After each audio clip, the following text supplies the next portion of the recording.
All right, check it out. Another beautiful morning out here in Florida. It is 7 in the morning at the gym parking lot. And so today I wanted to test the ankle out running outside, but there's other things I have to attend. Basically, I have a presentation today. So I didn't want to risk running and, something going wrong in terms of the ankle. So doing the gym first, then the presentation, and then I'm just gonna do probably 1 hour on the bike and then 1 hour running, slowly trying to transition back into running. So yeah, that's pretty much what I have for the day. And look at the moon. I don't know if the camera will focus, but yeah, there was a super moon yesterday or the day before, so that's why it's so bright. And yeah, so at the gym right now, and pre-workout has been consumed. And what I mean by pre-workout, I mean candy, just sugar. So anyways, back in biceps today, and obviously gym's super mega empty, which is the best part. So also one thing I was thinking is the more and more I guess I work out and become more aware of my body and my movements, I've realized that, everybody has imbalances in different muscle groups and whatever. And I guess me, because I'm so, perfectionist, I guess, I realized that some parts of my body are like really imbalanced or overcompensate a lot when I do a full movement instead of doing not a full movement, but basically what I'm trying to say is that I've switched from whatever I was doing before to a more unilateral specific training where I'm just training one side and then going on to the other instead of training both as a unit, so the stronger side won't compensate it when I'm training as a unit, versus doing unilaterally, I'm just working on one side and then going to the other side, so there's no overlap or compensation from the stronger side, if you want to call it. So right now I'm doing this lat pull down variation, which is just single arm, or I guess single lat or whatever. But yeah, I've literally pretty much adjusted my entire leg day routine to make it unilateral exercises, and then also with my back and bio routine or bicep routine, same thing, just unilateral movements. It might be a little extreme, but it's good to test, experiment and see. Experiment and then write down the progress and see if there's a noticeable difference compared to the first method, which was just training the body entirely as a unit. So we'll see how this goes. I probably plan on doing it until the end of the year. Right now it's October, so probably 2 months of specific unilateral training to see how that turns out.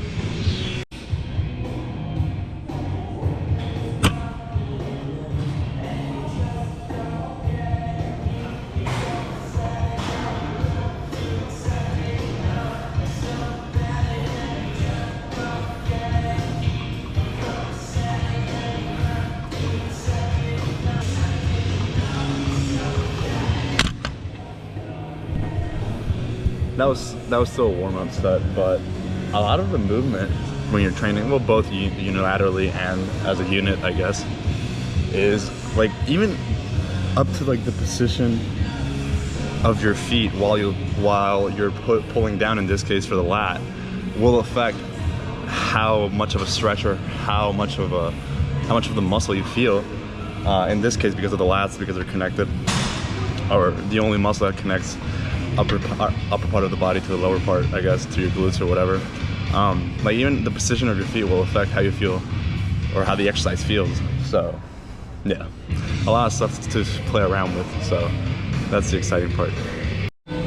Listening to my notes that I'll be saying during the presentation I have later. Also, blue shirt, blue tongue because of the candy I was eating earlier.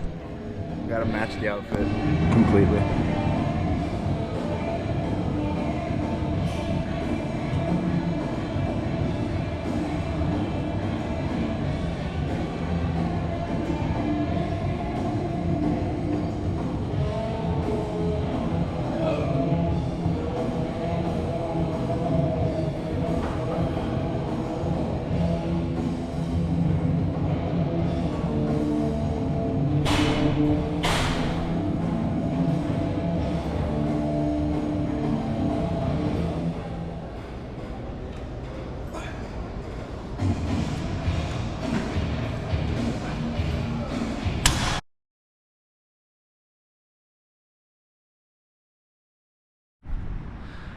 All right, so it's 8:30, I guess.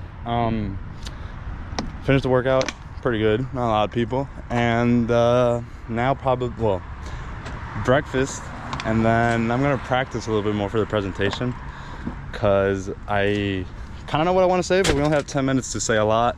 So we're gonna have to rush through it a little bit. So I'm trying to think, or as I was listening to my audio notes in the gym, what's like the stuff I can cut out. So I'll probably do that before the presentation. Presentation's at 11, so more than enough time to cook breakfast and practice a little more. And then unfortunately I'll have to do the cardio in the afternoon, which is fine, but I'm definitely gonna be a little more tired, I guess, or exhausted or whatever, which is good. It's gonna be harder. That's literally my bracelet. Get comfortable being uncomfortable. That's what it's all about. All right, real quick, here's the breakfast. It's a lot of stuff. I won't go over it because I have to get to my notes, but I'll put the macros afterwards. But I switched it up. I only did 1 egg and did 2 fried eggs just because I want to switch it up a little bit. So yeah, I'm gonna practice now while I eat breakfast.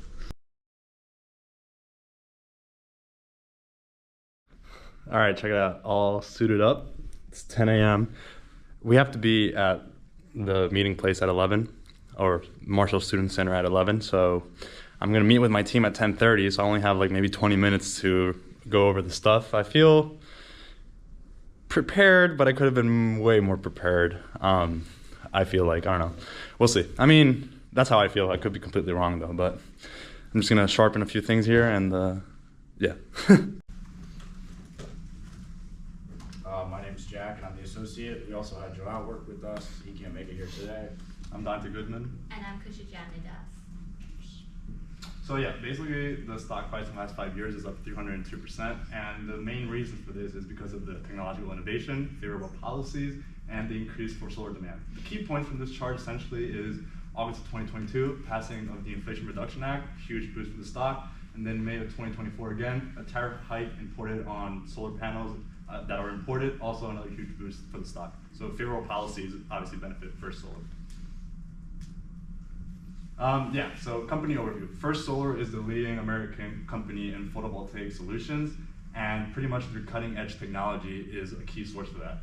And the research and development department is kind of like the engine of the company. It pretty much delivers the efficiency, sustainability, and durability of their modules that make it different.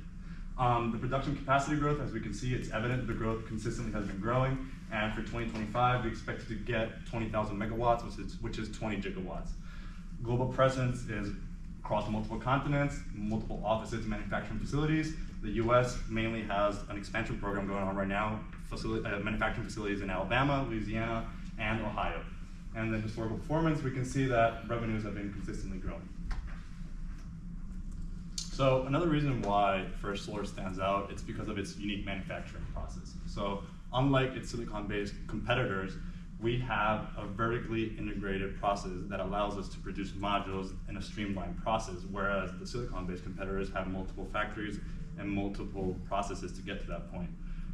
Essentially, for example, we take 4.5 hours to produce one module versus our competitors that take several days. This obviously leads to a lower cost, which can translate to higher margins. Also, it takes First Solar 98% less semiconductor material to produce one module, which obviously would lead to another lower raw materials cost and then also a greener profile. Lastly, the CDT technologies First Solar uses is the technology that CDT is cheaper than the silicon-based that our competitors use, which again translates to a lower cost and translates to a higher margin. Essentially, the combination of efficiency and the technology is what places First Solar as the leader in the American solar technology.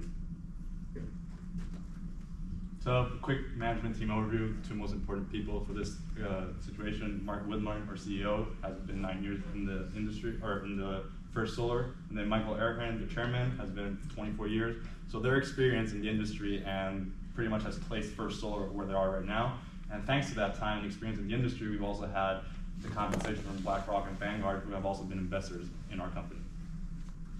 All right, so I just did my presentation and my team passed. We had almost everyone voting yes except one that voted no. This is how the team looks now. And I have a couple of friends here that want to show up. So they'll be in the blog, but pretty exciting. We actually literally got everyone to vote yes or pass on our presentation, which was not expected. So yeah, it was good stuff. It's literally, so it's 1:35 and I've been here since 11 o'clock and I'm trying to figure out how I'm gonna fit lunch now at 2 o'clock, hopefully, and then the long cardio day of running and then biking, or biking and then running, and then we have a barbecue afterwards that I'm also planning on attending. So yeah, it's a lot of stuff that I'm gonna have to fit in the next couple of hours, so we'll figure out how that goes. So it is 1:54 p.m. Here's the situation at task. I have decided that I'm just gonna eat a lot of those honey, I'll show them when I'm eating them, but just a lot of honey stinger waffles, which is a lot of carbs, and I'm just gonna eat like 5 or 6 of them, which would be like maybe 1,000 calories, and that's just gonna be my lunch.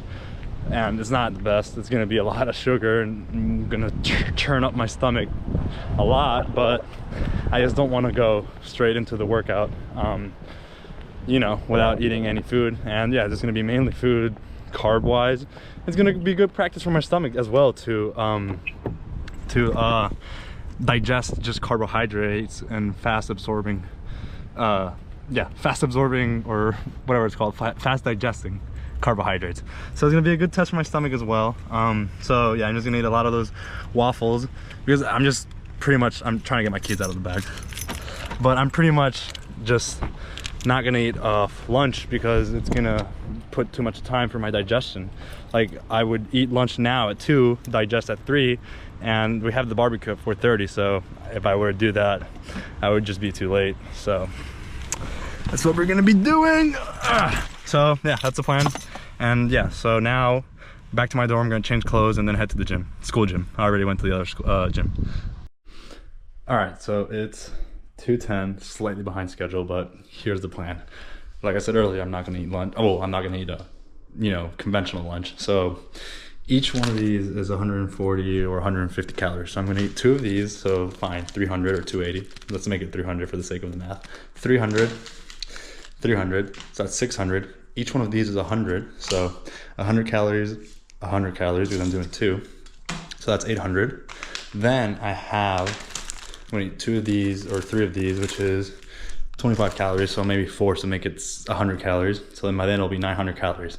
So yeah, at the end of the day, yes, it's not micronutrients. It's not micronutrient. I forget how the wording would go, but micronutriently speaking, it is not a complete meal. There's going to be a huge amount of micronutrients deficiency here, but macro wise, fats, carbs, and proteins, macro wise, it's really good to eat a high amount of carbs that are rapidly digesting and absorbing before a workout or during a workout, because that's what you're going to be using for energy. So yeah, that's kind of the separation that a lot of people get confused. So it's not the best, but it works, or it's going to work for now. And then there's a lot of stuff that goes behind that. Too many carbs too fast for the stomach, it's hard to digest and can cause diarrhea, blah blah blah. So it's going to be a good experiment for my stomach, and you just have to adapt, overcome, and thrive in situations when you're in a time crunch. So I'm going to eat that, and then I have 2 more gels in my bag that I'll consume during the workout, plus the electrolyte mix and water. So yeah, that's the plan. And I guess I'm going on the bike ride and the run. Like I said, my ankle is still injured, so, well, not injured, I'm trying to take care of it. So I'm planning on biking for an hour, so hopefully 20 to 25 miles, somewhere in between there, and then run for an hour, so maybe 5 to 6 miles, total of 2 hour working out, I guess. So it's 2:12, hopefully I'm at the gym by 2:20, 2:30, and then work out until 4:30, so we'll see. All right, so I'm doing a criminal thing, which is driving to the school gym, which is only like 10-minute walk, but yeah, it's gonna take 5 minutes to drive there instead of walking 10. So if I walk there and then, if I drive there and drive back, I save 10 minutes, or in theory, that's how the math would work, but we'll find out soon. And I ate one of these, I have to eat this one, and then I ate the honey stingers. 4 of those, 600 calories. I could eat a lot of those actually. I thought I would be more stuffed, but yeah, I could only do probably 3 or 4 of these before feeling my stomach, you know, all churned up. And then these I'm just bringing with me because I just didn't have enough time to eat them. I'm gonna have 2 more energy gels in that bag. So yeah, driving to the gym, which is ridiculous, but time is money. Not really. Time is very valuable. That's just what it is. It's not money. I mean, it could be money, but it's just very valuable. All right, so at the gym, 2:35 p.m. I'm already 5 minutes into the workout, so made it at 2:30. Well, made it at 2:20 something. Started at 2:30. So goal is 70 minutes on the bike, and then 5 miles, 6 miles of running. We'll see. What's really pissing me off is that this stupid heart rate monitor, like, it's not picking up. Obviously I have my watch, but I'm a very perfectionist, I guess you want to call it. So the watch measures your heart rate, but the fucking heart rate monitor is what measures it accurately, or close enough to make it accurate. So it's really pissing me off it's not picking up, but I have no time to waste. So I just started a workout and I'm just trying to play around with it, trying to make it pick up. It could be a battery issue. It's running out. I've had it for over 2 months now, so 400 hours is the battery life. So might have just died on me, but we'll see, which is very annoying, but we'll figure it out. If it works, good. If it doesn't, I'll just have to buy new batteries. So that's where we're at. So I wasn't able to figure out the chest strap thing. I mean, I still have it on. I don't know if you can see it. There it is. I still have it on, but I don't know if it's measuring it, so maybe we're going off the watch, maybe we're not. But here, usually I see my rate right there, and it's not, so I'm leaning towards, I'm just going off by the watch, so it is what it is. Got the protein bar here, or it's not even a protein bar, it's just a food bar or whatever, just to get more calories in, since my lunch was very inefficient in terms of nutrients. So at this point, it's just trying to get enough calories so I'm not in such a horrible spot when I finish the workout, because typically on these long days, Saturdays, I want to eat maybe like 5,000 calories so I don't lose weight. So yeah, it's gonna be a nice afternoon trying to eat a lot of food. All right, check it out. It is 3:41. You can see right there, and yeah, 23, make it 24 miles in an hour and 10 minutes. So pretty good. Now running, baby. All right, so put the headphones on. I'm just feeling it after the bike. Felt pretty good. Insanity, I know. Ankle's feeling good. Music's fucking bumping. Feeling good. So maybe we'll do 6 miles. Maybe we'll do 7. Who really knows at this point? But as long as I'm feeling good, that's what matters. I am very hungry though, I'm not gonna lie. So, feeling good though. Hungry, but feeling good. All right, so very undisciplined on my part, and a good or bad way. I shouldn't have pushed so hard as I'm pushing today. My ankle feels fine, by the way, but I shouldn't have pushed so hard as I'm pushing right now. I'm going at 7:45, somewhere around there. It was like 6:50 and 7:30 pace, really. And I've been doing it for like 5 miles, but I just feel so fucking good right now. So undisciplined because I could injure my ankle. I won't feel it until tomorrow morning. So very undisciplined. But at the same time, it's just, you don't feel always the best. So don't let that opportunity go sometimes when you feel your best. Fucking maximize it. Right now, I just feel awesome. So running at this pace, gotta do it. I just feel great. So we'll see tomorrow the consequences, if they're good or bad, or if it was worth it. I was supposed to do 6 miles, and I'm gonna end up doing 7, so we'll see. But so far so good, finishing the workout. 0.3 miles left. All right, so I'm doing my post-run meal before my dinner. Dinner basically is just pasta and ground beef. So like 270 grams of pasta and 180 grams of 85-15 ground beef. But waffles, blueberry jelly, 2 dates, maybe a kiwi that I didn't eat for breakfast, 220 grams of pineapple, and then these gummies just for more carbs. I'm surprised my stomach didn't react too bad to all those carbohydrate snacks I ate before the run.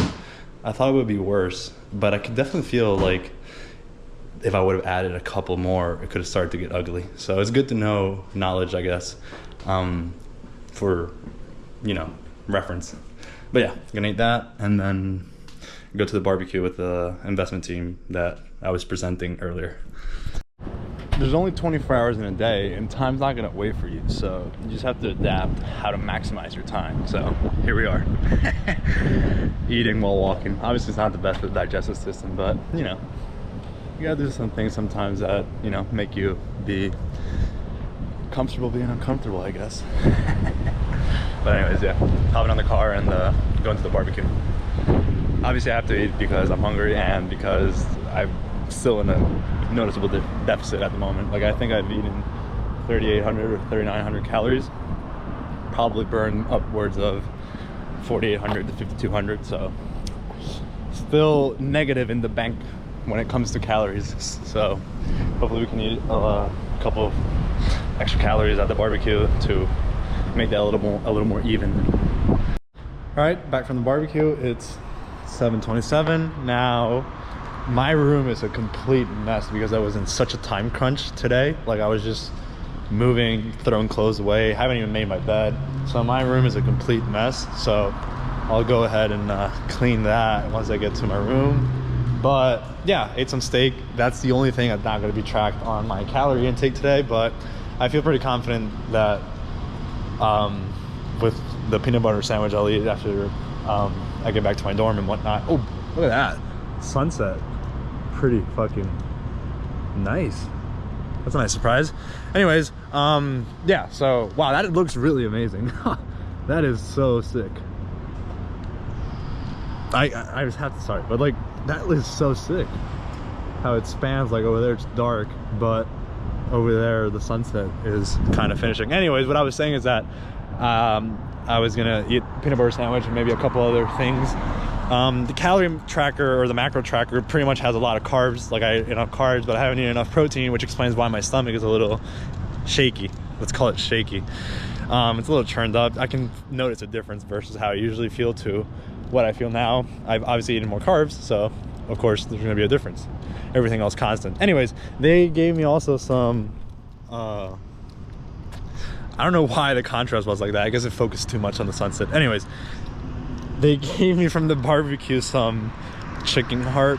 It's been warm for quite a long time, like a 2-hour frame where it's just been sitting out there. So maybe or maybe not, I'll cook it. We'll see. I don't think I will, but I took it as a grace, I guess, so they didn't have to throw it away. But yeah, maybe I'll cook a couple pieces, maybe not, but yeah. That's all I got pretty much, so